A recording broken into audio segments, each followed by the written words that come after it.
ಸೂರ್ಯ ಭಗವಾನನ ಮಗನಾದ ಶನಿದೇವನ ಕುಟುಂಬದ ಬಗ್ಗೆ ನಿಮಗೆ ಗೊತ್ತಾ? ಅದರ ಬಗ್ಗೆ ಹೇಳ್ತೀನಿ ಕೇಳಿ. ಶನಿದೇವನ ಜನ್ಮ ರಹಸ್ಯದ ಬಗ್ಗೆ ಹಲವಾರು ಆಸಕ್ತಿಕರ ಕಥೆಗಳು ಇವೆ.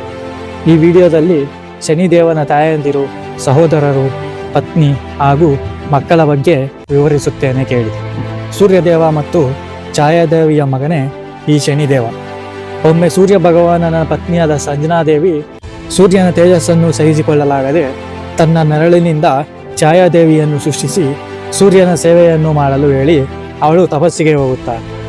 ಆಗ ಆ ಸಮಯದಲ್ಲಿ ಛಾಯಾದೇವಿಗೆ ಮತ್ತು ಸೂರ್ಯ ಭಗವಾನನಿಗೆ ಹುಟ್ಟಿದವನೇ ಈ ಶನಿದೇವ.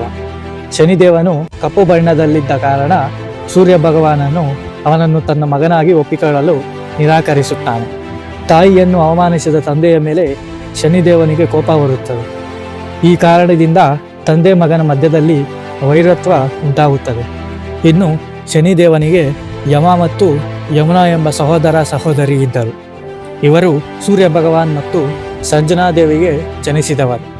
ಇನ್ನು ಶನಿದೇವನು ಶಿವನ ಕುರಿತು ತಪಸ್ಸನ್ನು ಮಾಡಿ ತನ್ನ ತಂದೆಗಿಂತಲೂ ಶಕ್ತಿಶಾಲಿಯಾಗುವ ವರವನ್ನು ಪಡೆಯುತ್ತಾನೆ.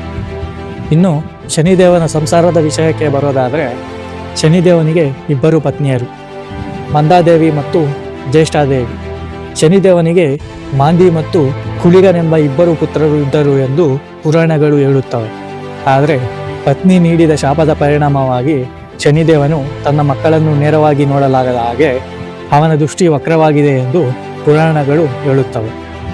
ಈ ರೀತಿಯಾಗಿ ಶನಿದೇವನ ಕುಟುಂಬದ ಕತೆ ಅನೇಕ ಆಸಕ್ತಿಕರ ಘಟನೆಗಳಿಂದ ಕೂಡಿದೆ.